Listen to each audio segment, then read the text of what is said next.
the first thing that I see when I look at this painting is the first disciple here. I mean, you could say first that I see that there's people on a boat in a storm. That's like the first impression.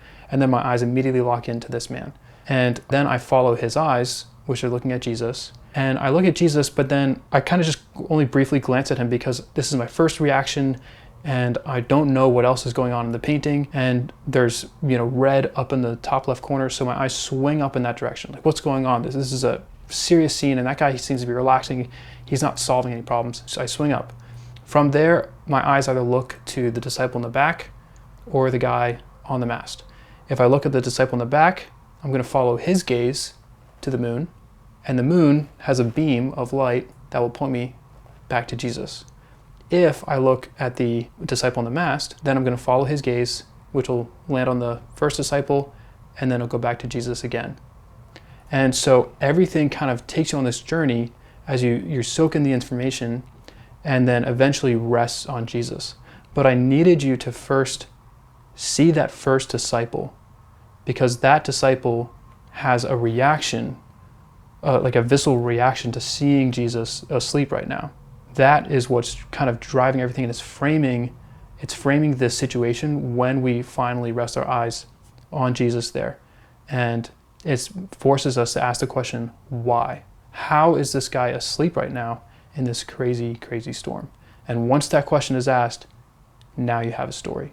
Now you have a narrative. Story and time are connected. This thing happens, and then that thing happens.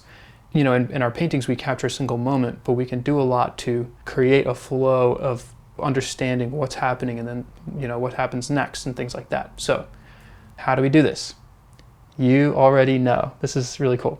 So you guys know the 3 moving parts. Your students of Evolve. And you've been working with value and edges and color all this time. And you can actually apply the principles of depth into creating the visual journey.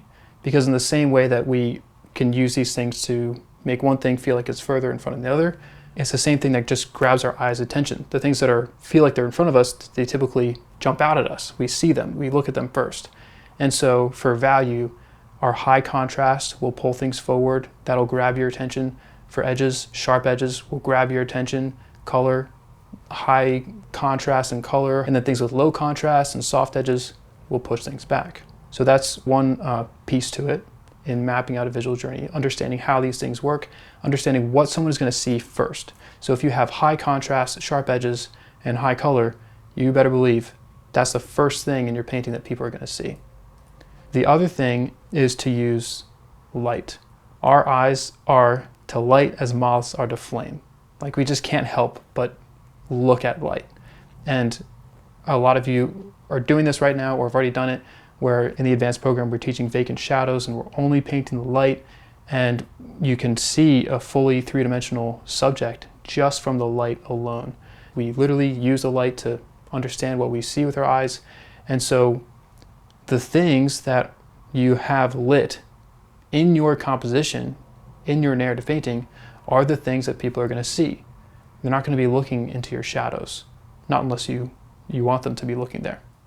And the cool thing about this is that you can use light to combat depth. I was actually tempted to change the P to an A to be like combat depth, but no, to combat depth. So if you look at the guy up front, he feels like a passerby. He's just walking by, right? But he's in front.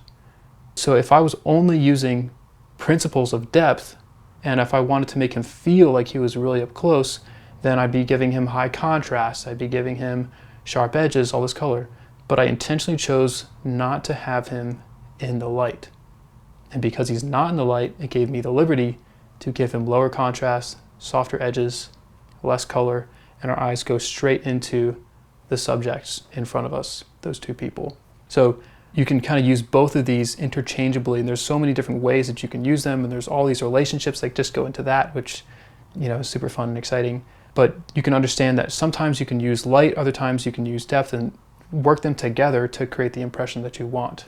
And by having that figure there, it helped me to create a feeling of that they're just surrounded in a crowd. It's not just them in front of a big crowd, but they're surrounded by a crowd instead. Set the tone, set the environment. Okay, the third one is compositional shapes and angles. So in this painting, there's a lot of compositional angles that are intentionally pointing to Jesus, where I want our eyes to rest. So we've got the angles of the boat, we've got the angles of the rope, the angles of the waves. We also have the light beam streaming down towards where he is.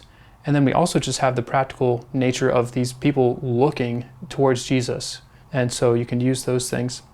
But again, he wasn't the first person that we saw in the painting. We saw the first disciple, right? And that goes to show that values are paramount. The reason why you saw this disciple first was because that's where the highest contrast is, the sharpest edges are, and there's a lot of color there also. And so we looked at him first, but our eyes really rested on Jesus after we went through the visual journey. All intentional. Okay, so that's my crash course on some of the theory, which I'm super excited to answer more questions about, but we'll move on. So let's put this into practice and look at some practical tools. So this is going to be my walkthrough, my process for composition and reference creation.